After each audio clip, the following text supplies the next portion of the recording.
Hello friends, कैसे हो आप सब। तो आज मैं अपनी नई वीडियो में आपका स्वागत करता हूं। तो जैसे कि मैंने आपके साथ प्रॉमिस किया था कि मैं अपनी विटामिन डी वाली वीडियो का सेकंड पार्ट ज़रूर लेकर आऊँगा और इस वीडियो में मैं आपके साथ इसके सोर्सेज शेयर करूँगा।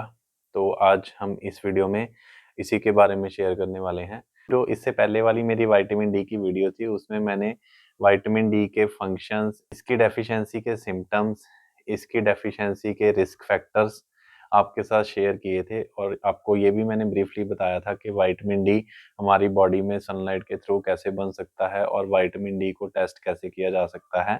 तो उस वीडियो को आपने बहुत ज़्यादा प्यार दिया है, उसको काफ़ी शेयर एंड लाइक भी किया आपने, उसके लिए आपका थैंक्स करना चाहता हूँ। तो आज की अपनी ये वीडियो को मैं स्टार्ट करता हूँ। तो चलिए अब जानते हैं कि विटामिन डी के सोर्सेज क्या-क्या हो सकते हैं। Let's start. तो सबसे पहले तो ये जानना ज़रूरी है कि विटामिन डी के जो मोस्टली सोर्सेज़ हैं, वो नॉन वेजिटेरियन सोर्सेज़ ही होते हैं और वेजिटेरियन लोगों के लिए जो सोर्सेज़ हैं, वो बहुत ही लिमिटेड हैं। लेकिन जो अल्टीमेट सोर्स है और जो अल्टीमेट स्रोत है विटामिन डी का, वो सनलाइट ही है।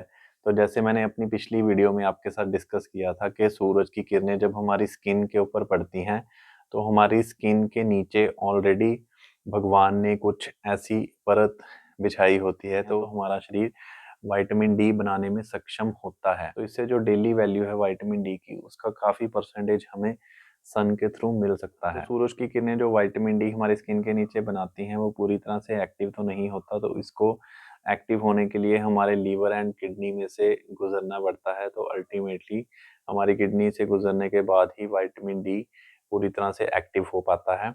तो इसलिए आप सब सनलाइट का एक्सपोज़र ज़रूर लें और स्पेशली जो मिड डे की सनलाइट है उसको आप ज़रूर कंज़्यूम करें, सो दैट आपकी बॉडी में नेचुरली विटामिन डी बन सके। इसके अलावा जो वेज सोर्सेज़ हैं, वो तो बहुत ही लिमिटेड हैं। तो जैसे कि मशरूम्स हैं, तो मशरूम की कई तरह की ऐसी वैराइटीज़ हैं, जिसमें विटामिन डी काफ़ी मात्रा में पाया जाता है।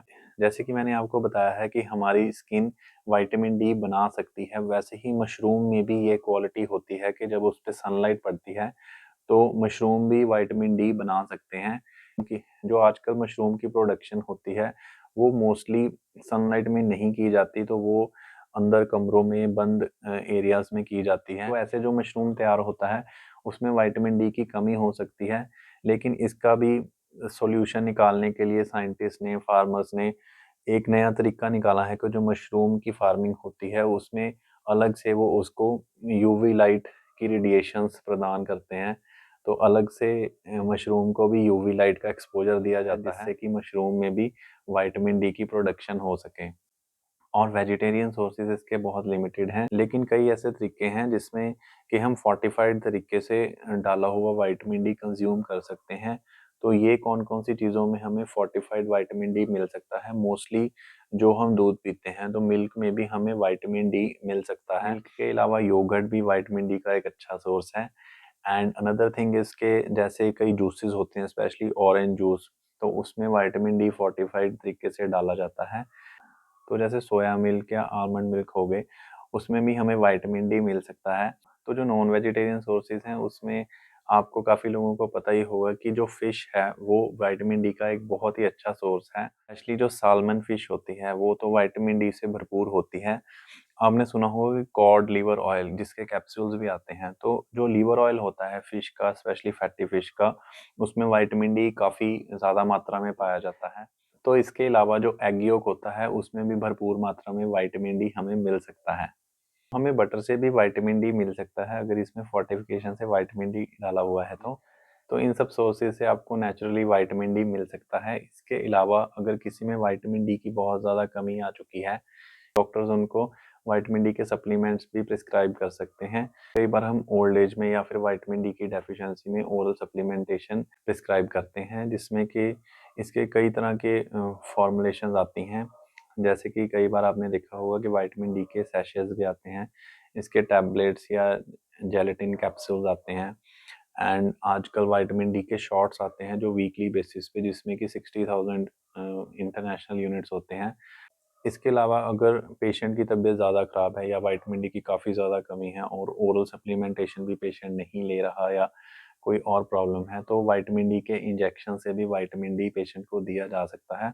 नॉर्मली इसमें 6 lakh international units vitamin D होता है। तो आई होप कि मैंने आपको विटामिन डी के ऊपर काफ़ी ज़्यादा जानकारी दे दी है। तो अगर आपने मेरी पहले वाली विटामिन डी वाली वीडियो नहीं देखी है तो आप उसको भी ज़रूर चेक करें। तो मैंने कैल्शियम पे भी एक अलग से डिटेल वीडियो बना रखी है, तो आप उसको भी डिस्क्रिप्शन में जाके चेक कर सकते हैं।